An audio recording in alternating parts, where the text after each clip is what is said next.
Hi guys, this is Sahithi. Welcome back to my YouTube channel. Once again, Sahithi's Interesting Vlogs. So, as you all know that recently R movie has been released in theaters and that's being really a very hot topic nowadays. And yeah, the movie was really very nice and entertaining. Certainly it was released on March 25th and that was really entertaining, energetic, and the combination was really very good of those two heroes. Yeah, now RRR. Now entertainment is done. Whoever has saw the movie, their entertainment is done. Now whosoever entertainment is done, it's time for them to study because this is exam season, so all examinations are coming near for all of us. Now it's time for us to study. Now while studying, as we saw R, I know for a few days R will be only roaming in our mind, but while studying, RRR should not roam in our mind. RRR should roam in our mind. That is 6R should roam in mind. What? 6R? Yes, 6R should be there in our mind, should be present in our mind while we are studying. That too along with 3N. Now, what is today's video? Like, what is the title of today's video? You all know it, right? What is today's title? Today's video is based on how do I make notes or how to make effective notes. Now, today I'm here to simplify that concept. How to make notes. So that's what is RRR, that is 6R and 3M. So first of all, 6R.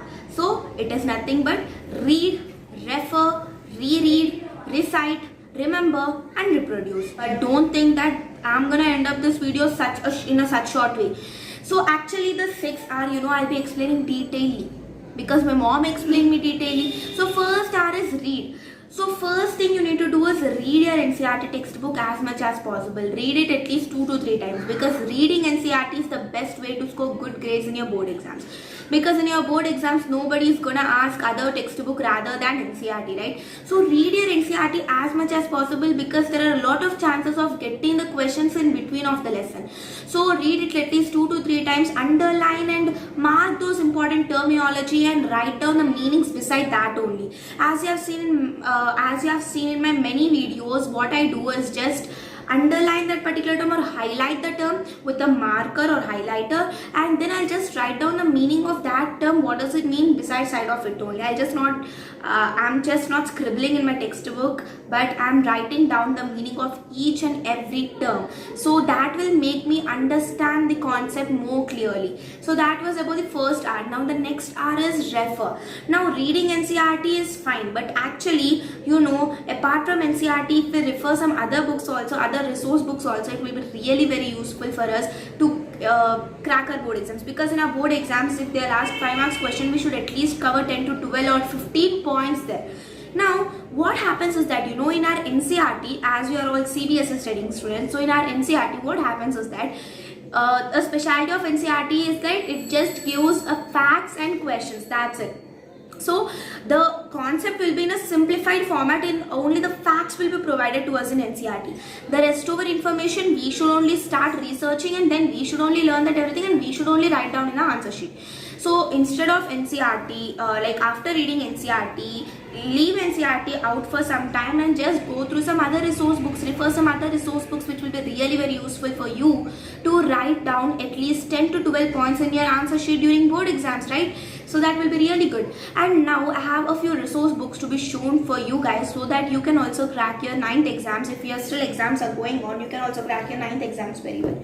So first of all, let me talk first about social. So many members have asked me this question since a very long time, did you use any other resource books rather than NCERT? Yes, my answer is always yes.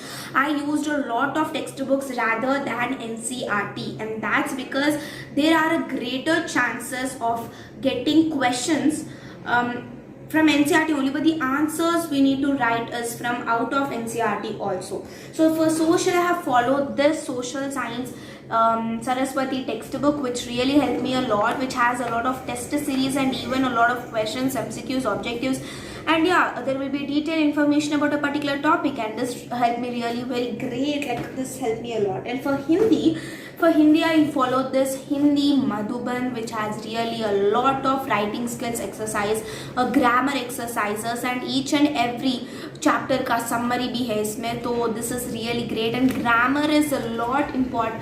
grammar is given more importance inside this book. So I think if your second language is Hindi, this book is a perfect one for you all. And the next one book is let's come to science. Now science, I have 3 separate books for bio, physics and chemistry.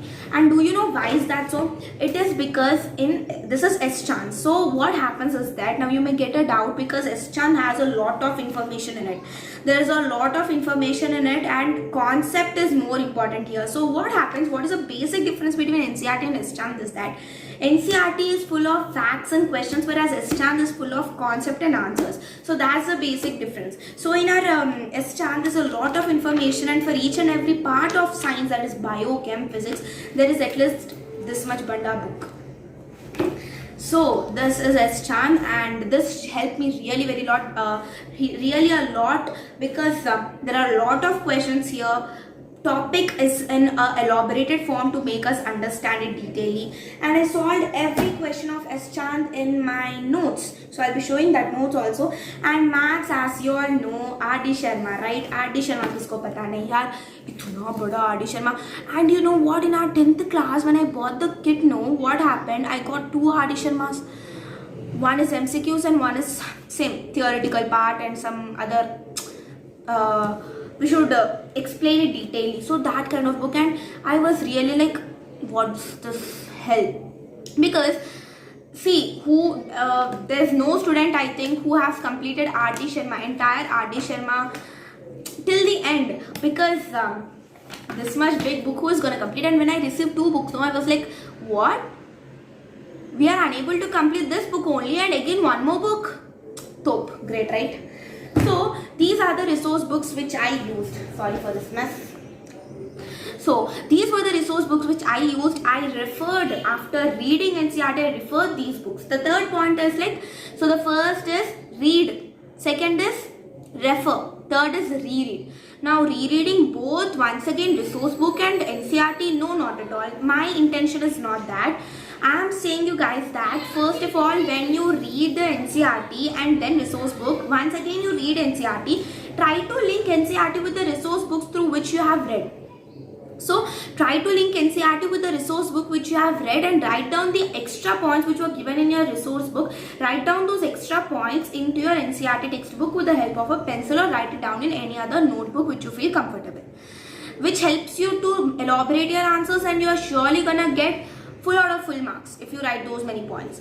Perfect. And the next step, first is read, second is refer, third is reread, and fourth is recite.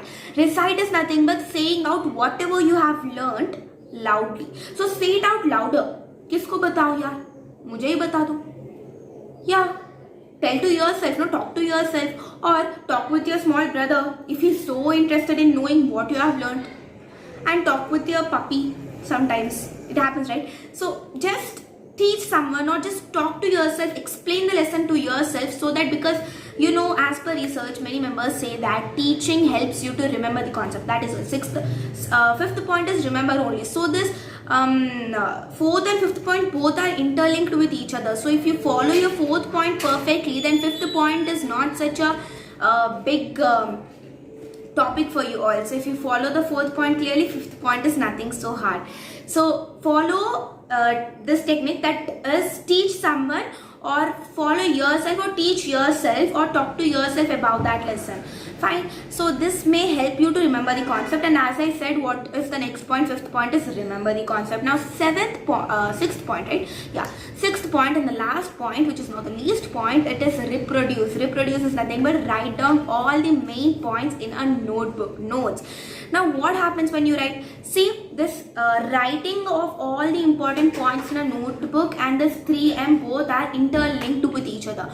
Now how are they interlinked? Let me say you all. First of all, when you write down, you should follow 3M. That is, you need to use mind maps, mnemonics, main points.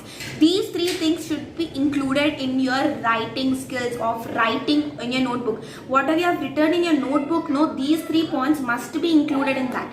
Now let me say, what does this 3 points mean? Like, first thing I said is mnemonics, right? Now mnemonics is nothing but making a topic shorter in a shorter way to remember something very well. First of all, in our ninth class, do you remember this climate chapter, which was really somewhat hard and tough for us? So what happened in that climate chapter? It was too hard for us. In that, there was a question: what are the factors affecting climate of any place? Climate of any place. So for that, I used a mnemonic called as LAP word, where you need to cut off W. Fine. Now see, L for latitude, A for altitude, P for pressure and winds, and the next is W have cut off. Now O for ocean currents, and R for relief, and D for distance from sea. So it's very simple, no? I learned it 2-3 months back and still I have it in my mind. That's because of this mnemonic.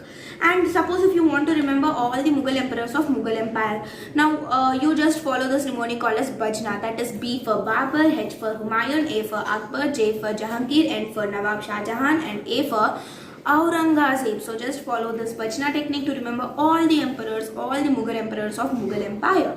And even the first 10 elements I have learned through the help of a mnemonic. That is, hey, hello, lion below the burning car needs oxygen for new life. In the same way, actually, this is what my mother said to me, so I'm just saying this everything to you guys also.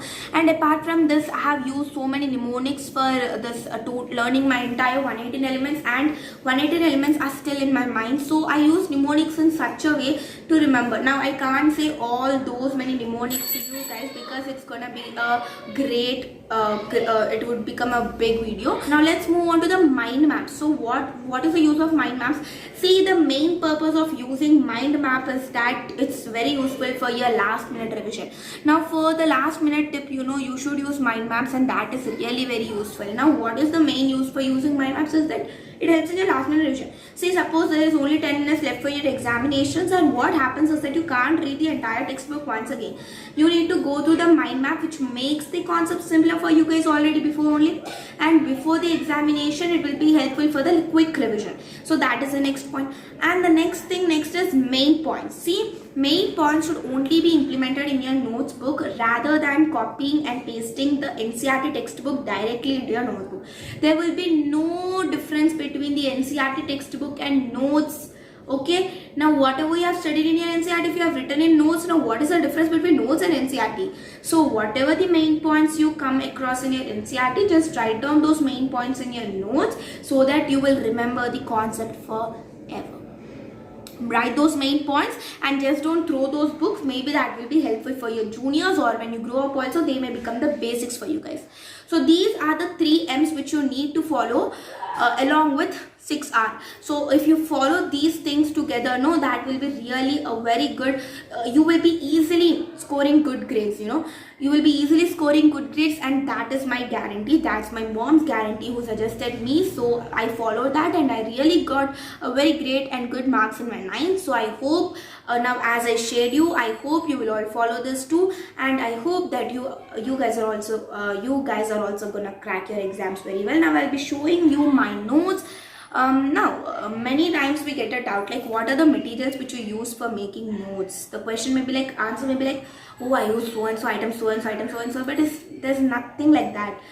Materials does not matter. Your information in your notes matters. So notebooks, what kind of notebooks should I use? Obviously the notebooks which have the greatest quality. Suppose a notebook such as Classmate has the greatest quality, so I use that kind of notebook. And especially notebooks should be chosen for notes as per the subject requirement. Suppose if you take your science book, suppose physics, chemistry or bio, what happens is that you need to choose record books like this. Now what happens if you choose record books like this?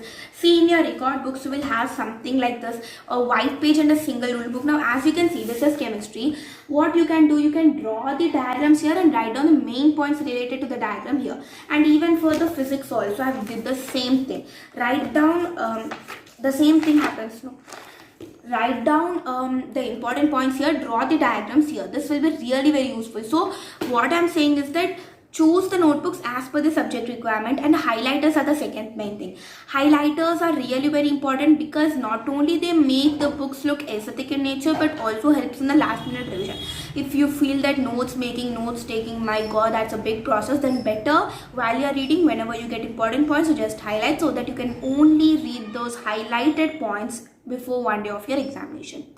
and other pens, pencils, that's your wish. What kind of pen or pencil you are comfortable with, you can use that. So first let me start with showing my social book. So this is how my social book looks like. Now let me show you my recent Narcissism and the Rise of Hitler chapter. So first of all, I create mind maps, and in this way highlight all the important points. So the first thing I do is write only the main points. So these are only the main points which I have written, not more than main points. So these are the main points, that's it. I did not write the entire NCERT textbook, and this DOS plan, it was not at all given in our textbook. But then also I found out how did US help. So in this way, and then I create mind maps such a way which helps me a lot. So in this way I create mind maps, and mind maps and highlighting is really important because it makes your textbook look so productive, and you will feel to write down, just study down for your exam. So in this way I create this, and drainage chapter also I create mind maps in such a way. So this is how my notes looks like, and yeah, that's it. So yeah friends, that's it for my today's video. I'll meet you all with another new video very soon. Till the time, goodbye and take care. Bye bye.